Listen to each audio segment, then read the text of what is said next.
Okay, so with all of that though, there's clearly some exhibitionist in you. Yeah. Okay. All right, but are you also a voyeur? I like to. Okay, so here's my thing. So I throw to play parties as well, and I like to watch. But I'm the type of person where I need to watch something that's very exciting. It can't be no... because I walk out the room. And I walk out the room very nicely. I put the little church finger up and be like, all right, y'all have a good time. But if it's something like crazy going on, I'm like I'm in there. But I love to be watched. Okay. I'm the same way. I like the idea of being watched but not touched. Yeah. That's also a little bit of a kink for me. I like knowing you want to touch me but and you can't. Oh, child. Denial. Denial. I love to deny. No. Stand right there. Observe me in my greatness. Exactly. But yeah, I can relate to that. Okay. But all right, now I'm going to toggle the switch though into the actual touch though, right? When it comes to you and you're thinking about like... whether it's masturbation or mutual, right, or anything like that, what types of stimulation you find yourself drawn to? More clitoral. External, internal? External, clitoral? Because I don't know what it is, but I can't get into penetration if it's not with an actual dick. With an actual, Because I've had the dildos, I've bought the stuff, and I'm just like, my mind cannot get into it.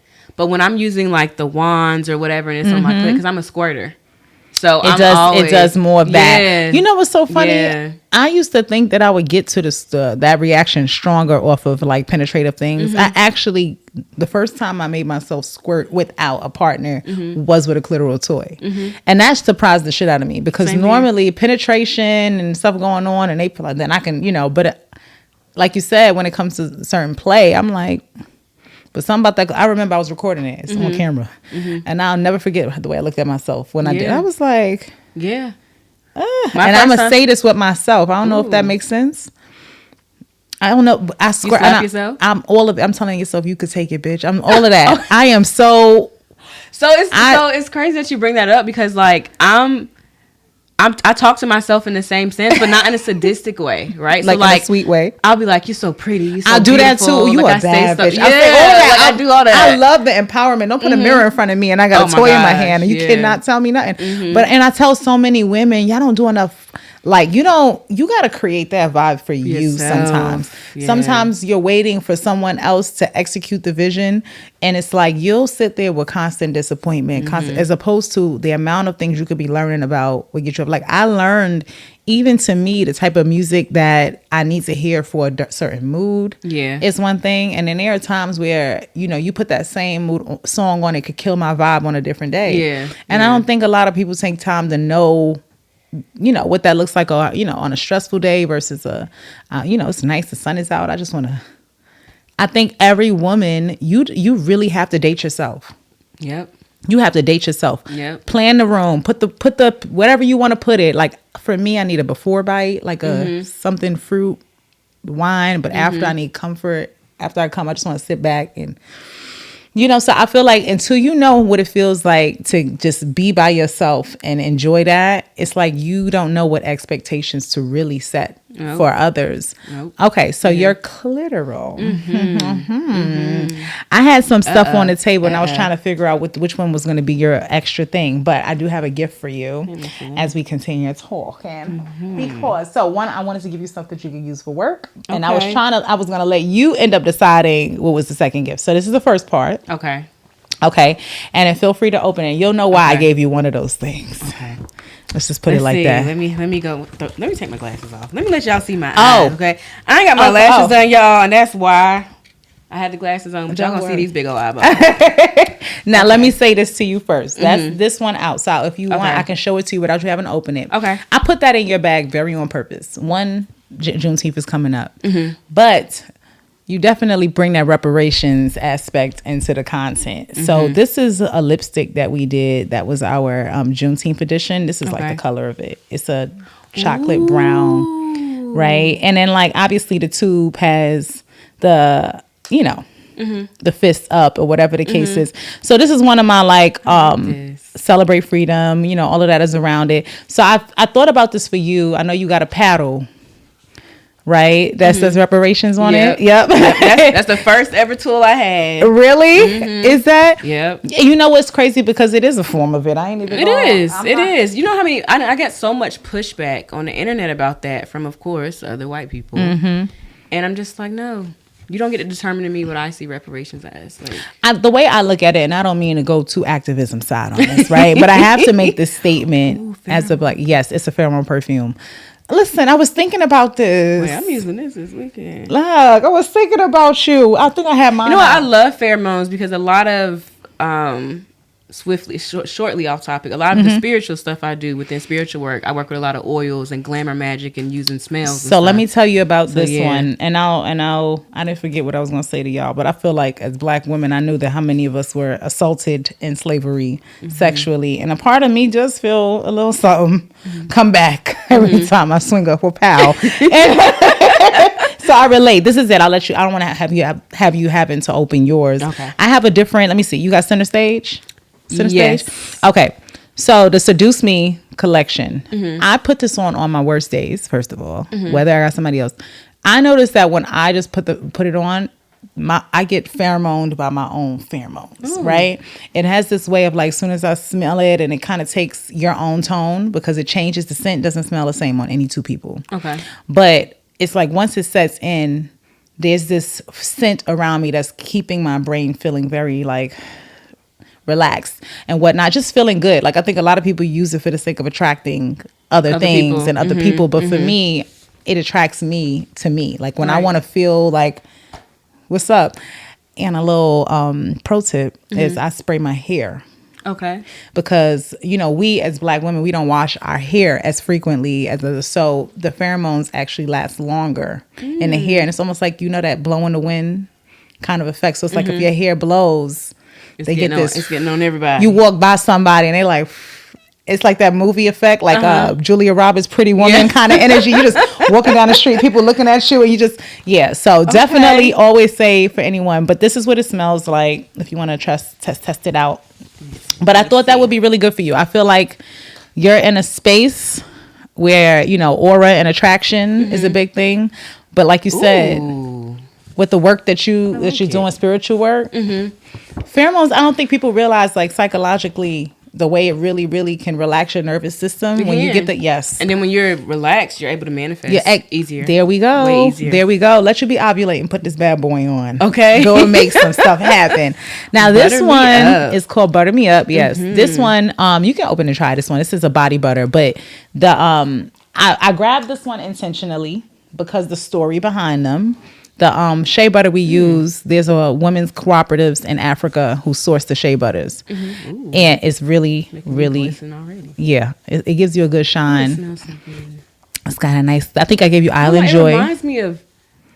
It just reminds me of Black childhood. Like, I don't know, like my aunts used to be smelling sort of funny because all of the products for that one was curated. It was like our, we call it the Beautiful Sisters collection. Okay. So it's basically, first of all, layers of women entrepreneurship deep. So the first thing is the women's cooperatives who source the ingredients over there. We basically, obviously, pay them for it, but also we give bag donations that benefit their villages, right?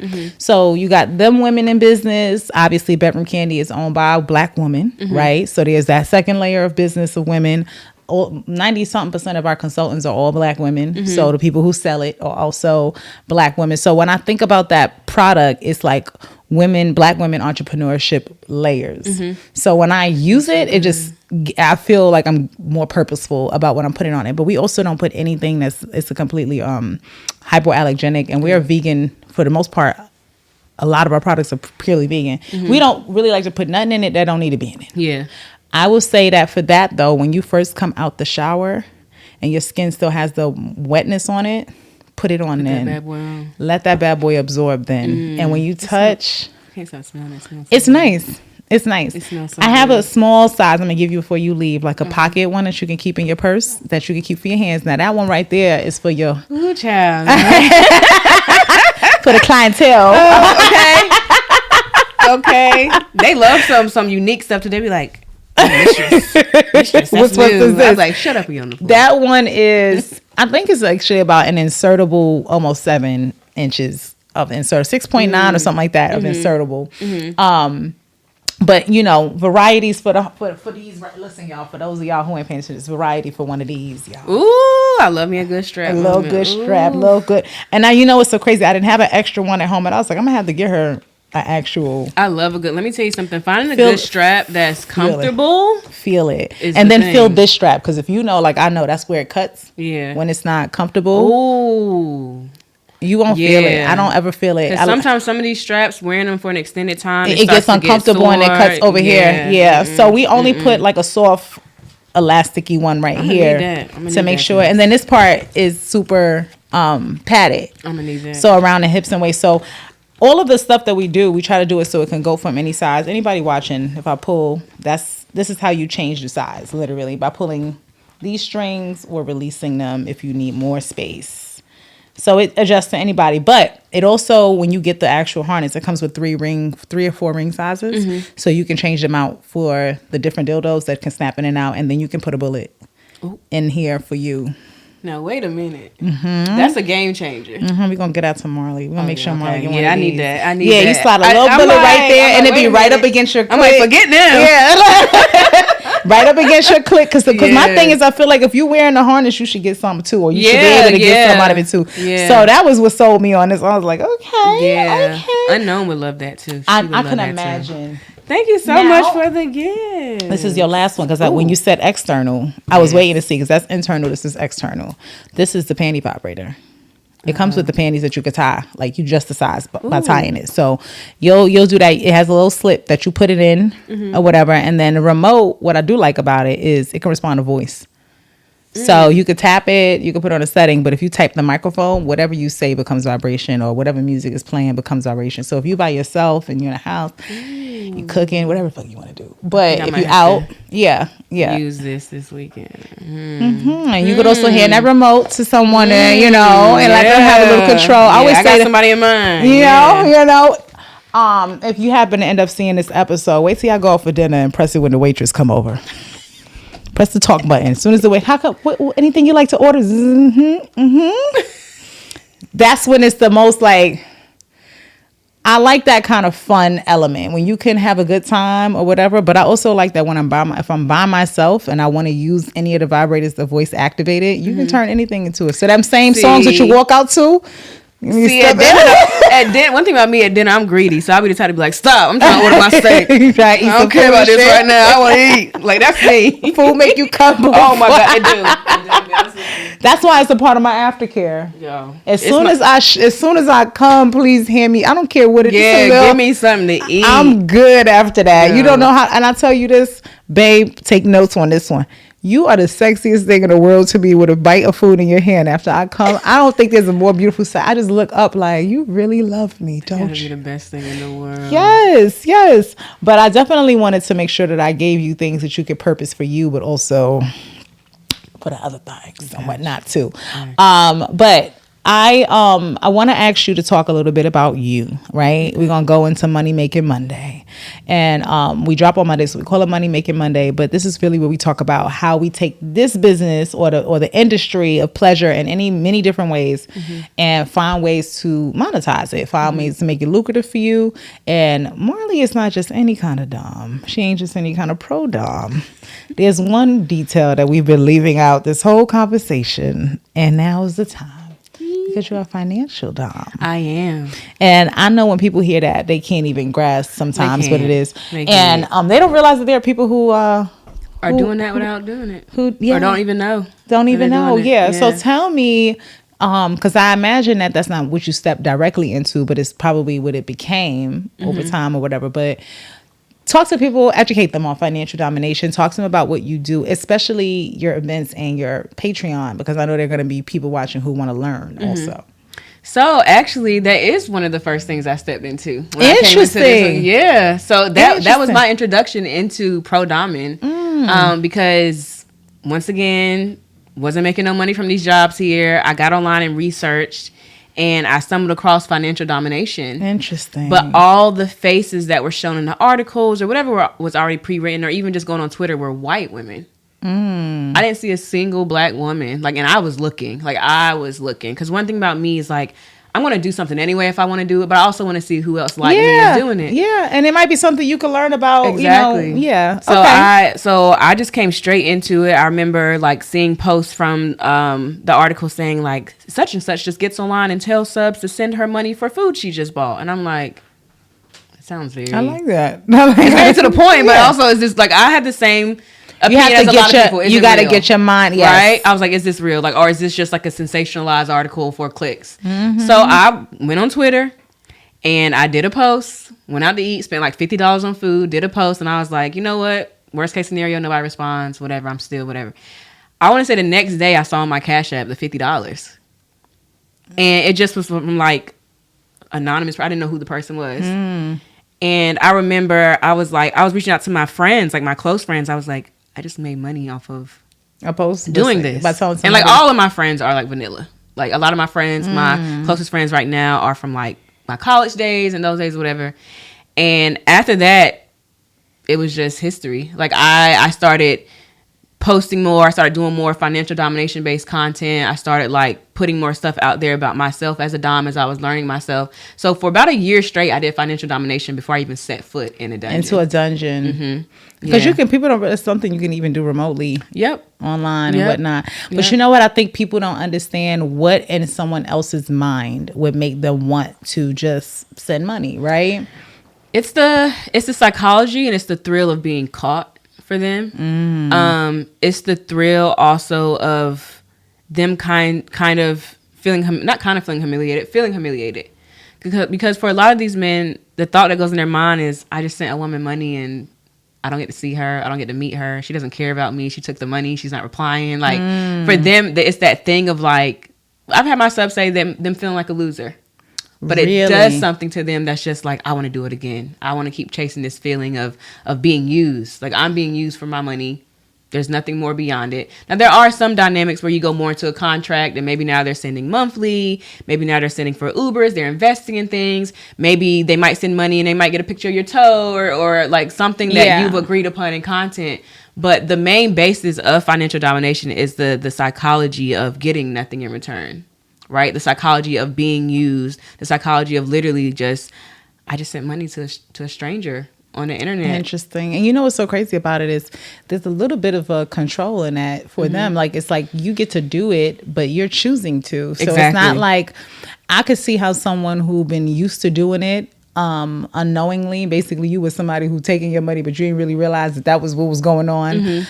As opposed to saying like, I know up front that this is what I'm doing. I'm making a choice that I'm going to send this money. And there's a little bit of, I'm taking back the control of being used by choosing how I want to be used. So I can see that. I can see, because I'll be honest with me, being on the other end is something I could never see myself, but I've been on the other end. I think it was $50. So was it 50 or 30? You got me thinking about that. Because it starts off with somebody reaching out to you sometimes and they're like asking you for your info and you're like, so for me, I stopped making them have to ask me. I just started putting my links in Yeah. You just put the links. But like you said, it's this initial kind of thing in the beginning where you're like... Yeah. But going to your point of like there is power in that they do have to consent to do it. And I think one of the biggest comments I get from my haters is, you're taking advantage of these men. I'm like, we consented to this. Which also, no shade, Marley, but like... How many men in size, right? You're not like you some big giant woman who's towering over them. There's a lot of. Well, I am beating them up, but you are beating them up. That's a little different. But it's not. But you know what I mean? Like the aesthetics of the average dominant, what people have in their head is these tall women in high heels, and it's like, so I'm taking advantage of this.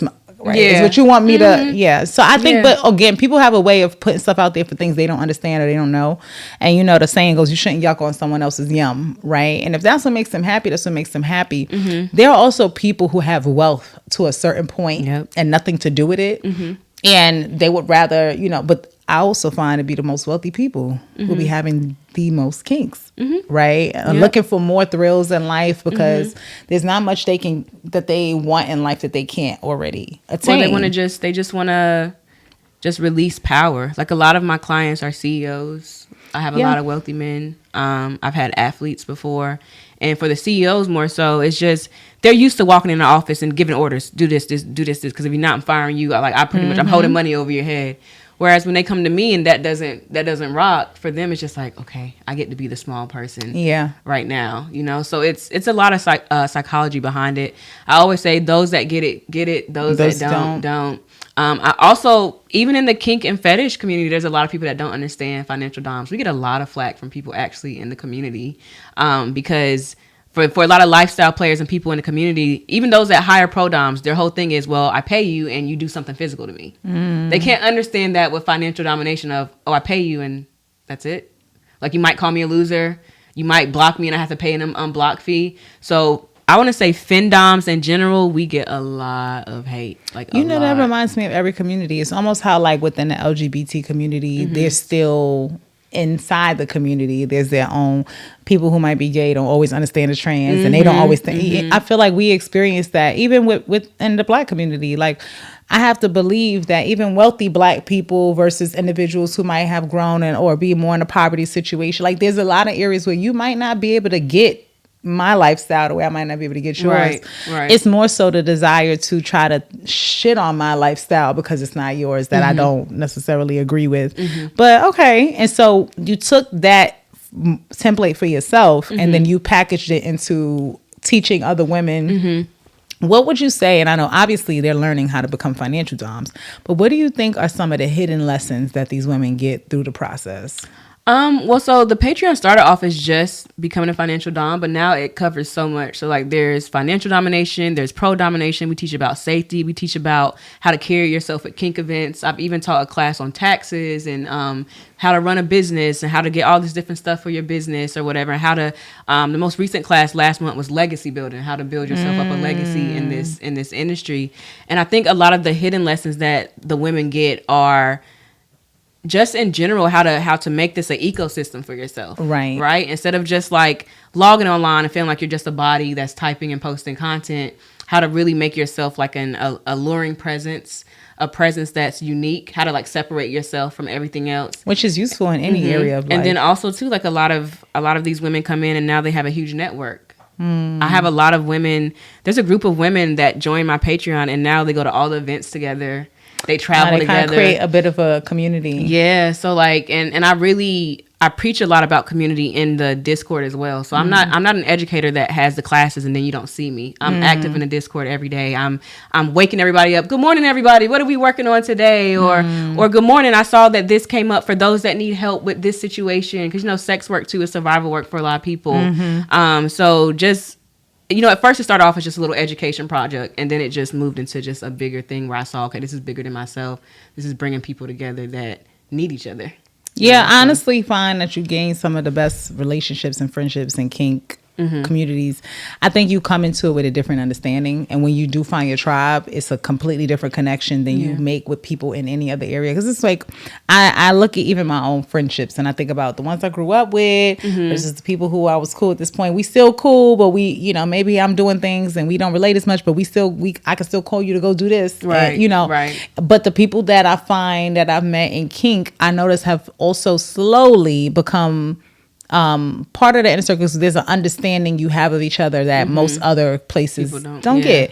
So I love the fact that it's bridging that gap of community, because I do feel like, listen, we got to find different ways to come together, and for women especially, with the way politically and all these agendas are designed to take away our power, it is important to have that. So I love that. Okay. And then I know you have events and you're having one coming up. Yes. Okay, tell me about that. So Goddess Brunch was something I created in 2018. It was like late 2018. Okay. And that just started off as a brunch because before I was a financial dom, I was in the sugar baby world. So I used to hold like little sugar baby brunches where we can come together and talk about being sugar babies, and the best places to go scout or whatever. And I was like maybe 23 at the time. That's so cute. Okay.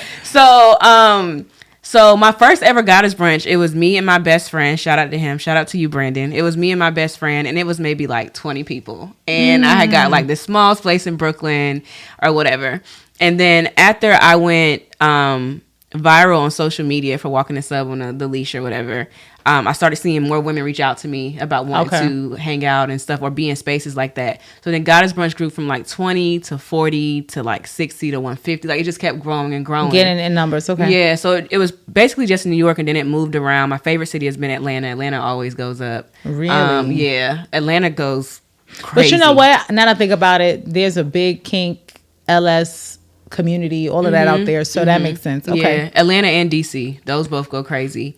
And then I'm having my first international one on June 6th in London. Oh, which I'm excited for. Yeah, I'm excited because people don't understand, like, the way they do domination in Europe is different. It's a whole nother world. It's different. It's so posh. I love it. It's just like, because every year I go to the Femdom Ball that's ran by Madame That's Caravan. out there, yep, in the UK, yep. Yeah, and I'm just like, wow. And it's I come back to the United another States, world. And I come back to the United States just so inspired. Every time I come back, I'm inspired. I'm implementing new stuff in my business.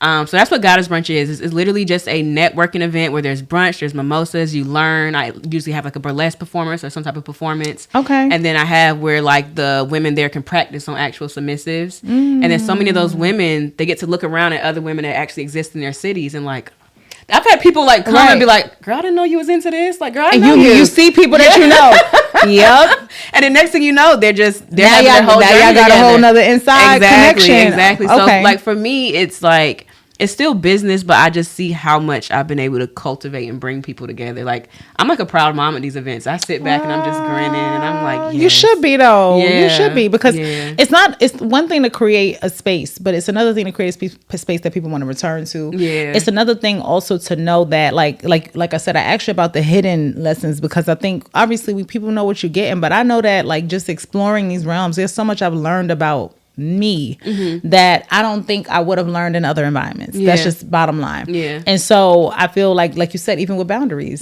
some of these women don't do good at setting boundaries with people in their life. They're saying yes to things that they don't want to say yes to on days that they really don't have it to. And it puts you into this space of saying like, why am I saying yes to something that like every bone in my body is screaming no to? So I feel like women learn how to stand up for themselves differently. Not that everybody has to go into a full-on pro aspect, but it does at least teach you a little bit more about like, where is my assertiveness? How do I assert my position in this world? Yeah. And I don't think any woman could hurt from that. Plus it's fun. You have a good time. Yeah, I've had women come to me and say like, you know, I don't want to be a pro dominatrix, but I learned confidence. I learned boundary setting. That's all I really needed from this. And I'm like, you know what? As long as you got something from because that matters. And that matters. That matters because you need to.